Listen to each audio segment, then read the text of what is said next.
3 दिसंबर को 4 राज्यों के चुनावी नतीजे आए, जिसमें 3 राज्यों में बीजेपी ने जीत का परचम लहराया, तो वहीं 2 राज्यों में बीजेपी ने सीएम का ऐलान किया है।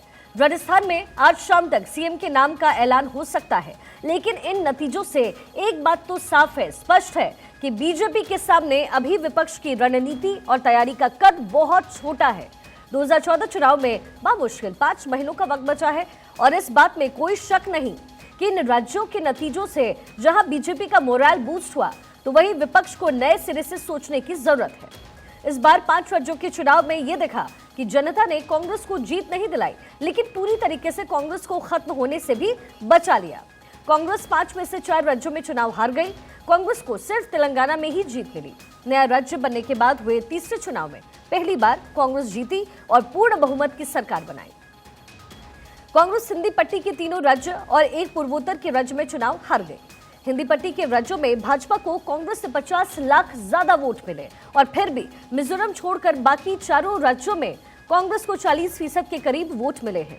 किसी भी पार्टी के लिए इतना वोट बहुत महत्व रखता है। राजस्थान में कांग्रेस 2% वोट से पीछे रही, तो वहीं छत्तीसगढ़ में 4% वोट का अंतर रहा। मध्य प्रदेश में जरूर कांग्रेस 8% वोट से पीछे रही, लेकिन राजस्थान विधानसभा के चुनाव में कांग्रेस के वोट को लोकसभा के हिसाब से अगर आप देखेंगे, तो भाजपा ने कांग्रेस की इस चुनौती को समझा होगा और उस हिसाब से अपनी तैयारी करते हुए कांग्रेस को मजबूत विपक्ष के तौर पर इस वक्त देख रही होगी।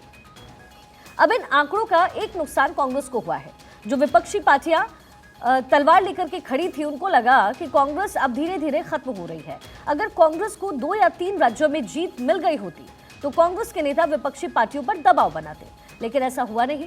अब शुरुआती प्रतिक्रिया के बाद सारी विपक्षी पार्टियां कांग्रेस के साथ सशर्त गठबंधन करने वाली है और जल्द ही इंडिया गठबंधन की अगली बैठक होनी है, जिसमें सीट बंटवारे से लेकर के चुनावी रणनीति और मुद्दों पर चर्चा होने वाली है। लेकिन लाख टके का सवाल ये है कि क्या विपक्षी पार्टियां हर सीट के लिए एक उम्मीदवार और प्रधानमंत्री पद के लिए किसी एक नाम पर सहमत हो जाएगी? ये एक अहम सवाल इस वक्त बना हुआ है। और अब सवाल है कि आखिर कांग्रेस का सॉफ्ट हिंदुत्व कार्ड क्यों पिट गया? दरअसल कांग्रेस ने अपने पुराने ढर्रे पर चुनाव लड़ा।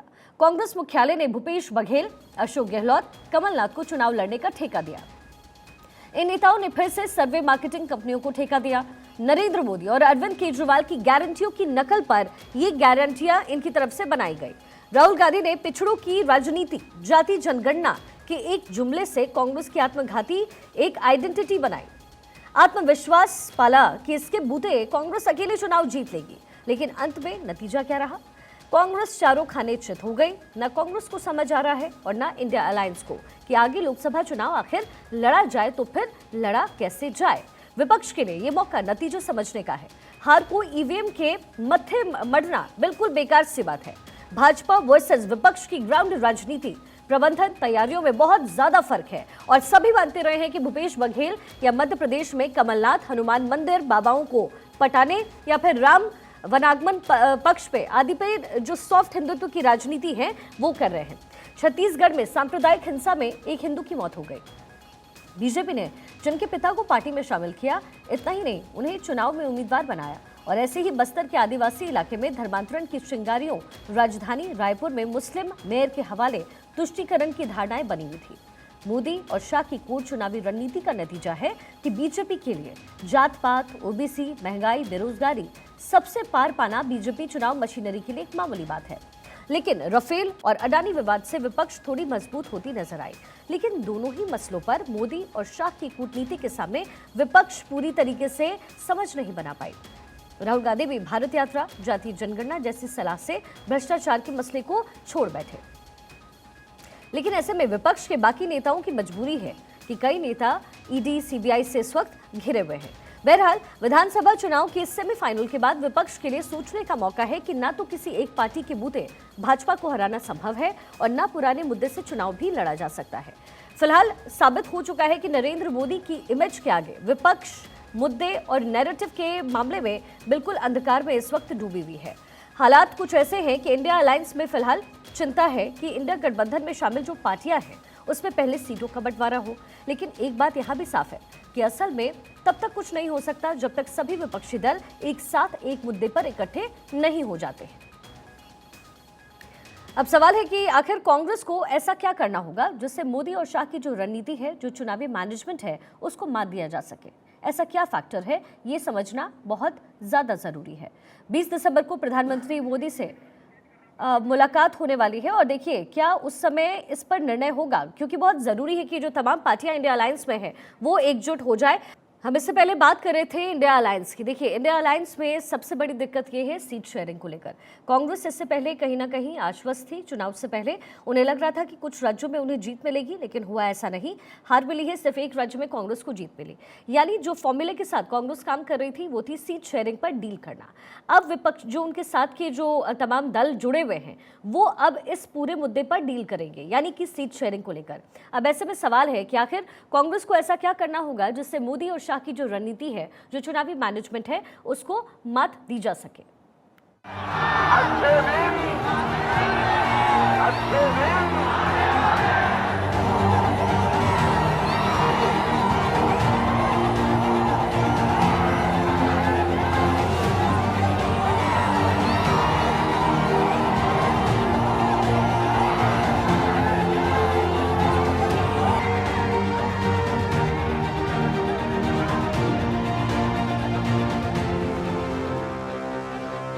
दो 2014 से उत्तर भारत में हर हर मोदी, घर घर मोदी है। तो 2023 में मध्य प्रदेश, राजस्थान, छत्तीसगढ़ के मन में मोदी का प्रमाणित होना अनहोनी नहीं है। उत्तर भारत के चुनावी रण क्षेत्र में नरेंद्र मोदी का मतलब है फुल स्टॉप। ये गौर करने वाली बात है कि आखिर नरेंद्र मोदी ने शिवराज सिंह, वसुंधरा और रमन सिंह को दरकिनार करके तीनों प्रदेशों में क्यों अपने चेहरे पर चुनाव लड़ा। ऐसा इसलिए ताकि रीजनल लड़ाई में रीजनल प्लस माइनस खत्म हो। मीडिया में नरेंद्र मोदी के आगे मोदी बनाम गहलोत, मोदी बनाम कमलनाथ, मोदी बनाम भूपेश बघेल का नैरेटिव बना। कमलनाथ, गहलोत, भूपेश बघेल ने जो कुछ कहा या जिन गारंटियों, रेवड़ियों, ओबीसी के नाम पर वोट मांग रहे थे, वे सब नरेंद्र मोदी के आगे फिसड्डी साबित हुई।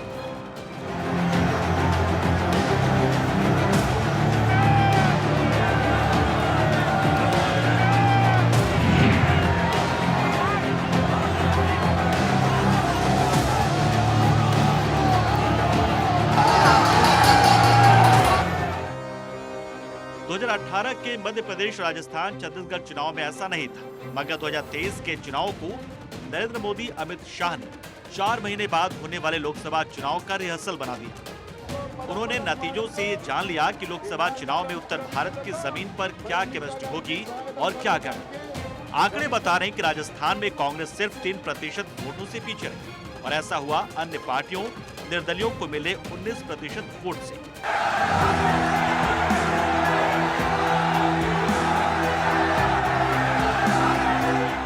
19,000 करोड़ रुपए के। लेकिन जीत हार का फैसला तो मोदी शाह के उस चुनावी मास्टरी से होता है जिसके आगे कांग्रेस 2014 से पहले गुजरात में नरेंद्र मोदी से बतौर मुख्यमंत्री भी हारती थी और अब भी हारती है। कांग्रेस और विपक्ष या विपक्ष के इंडिया अलायंस की नंबर 1 कमी है। इन्हें अभी भी समझ नहीं आ रहा है कि मोदी शाह का जमीनी प्रबंधन क्या होता है। दरअसल विपक्ष, खासकर कांग्रेस, उसके नेता और मुख्यमंत्री हमेशा मोदी शाह को कमतर आंकते हैं। देखना दिलचस्प होगा कि ऐसे में बिहार में नीतीश कुमार, लालू तेजस्वी का लोकसभा चुनाव में जातीय जनगणना और आरक्षण वाले दांव का क्या होगा। इतना ही नहीं, देखना यह भी दिलचस्प होगा कि नीतीश के मुद्दे में कांग्रेस और राहुल गांधी उत्तर भारत में मजबूत होंगे या कमजोर।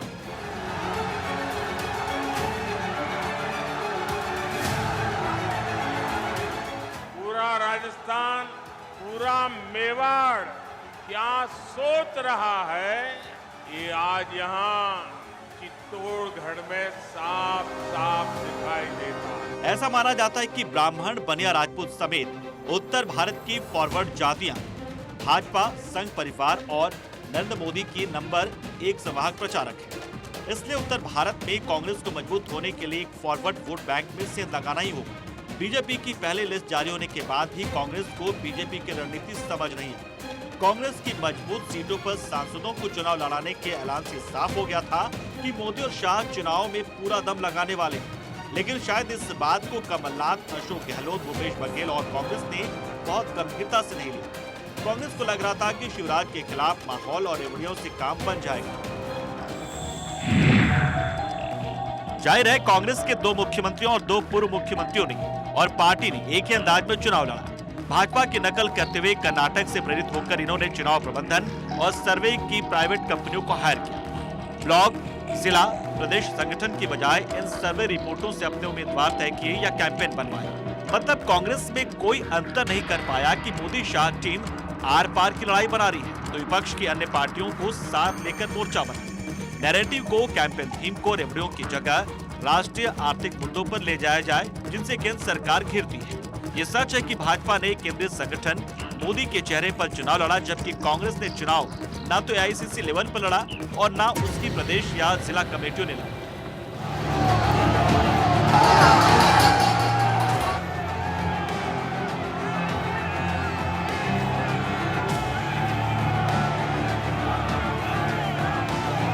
राजस्थान और छत्तीसगढ़ में खुद कांग्रेस और मुख्यमंत्रियों को भी ये मालूम था कि उनके मंत्री अपने अपने इलाकों में अपनी मनमानी से न केवल लोगों में नाराजगी बनाए हुए हैं, बल्कि जिला कांग्रेस के बाकी नेता कार्यकर्ता भी इनके खिलाफ गुस्से में हैं। और दोनों राज्यों में कांग्रेस के कथित दिग्गज उम्मीदवार भीतरघात का शिकार हुए। छत्तीसगढ़ में टीएस सिंहदेव का हारना या सचिन पायलट के लोगों का भी हारना कांग्रेसियों के लिए बड़ा सबक होना चाहिए। सवाल है कि मोदी शाह किस विधानसभा रिहर्सल से विपक्ष और खासकर राहुल, अखिलेश, नीतीश कुमार को क्या लोकसभा चुनाव की तैयारियों में कुछ समझ आएगा? कांग्रेस की दुर्दशा से अखिलेश, नीतीश, केजरीवाल, चंद्रशेखर आजाद, मायावती का अहंकार क्या बढ़ेगा, या ये समझेंगे कि बिना एकजुटता के लोकसभा चुनाव में सभी का सुपड़ा साफ होना तय है? अहम सवाल ये भी है कि खड़गे, राहुल, प्रियंका से लेकर एआईसीसी के तमाम कथित प्रबंधक या कन्हैया जैसे सलाहकार पिछड़ों की राजनीति, भारत यात्रा से भारत क्रांति के फलसफों को छोड़कर जमीनी हकीकत को समझेंगे भी या नहीं? Bureau report, Bharat 24।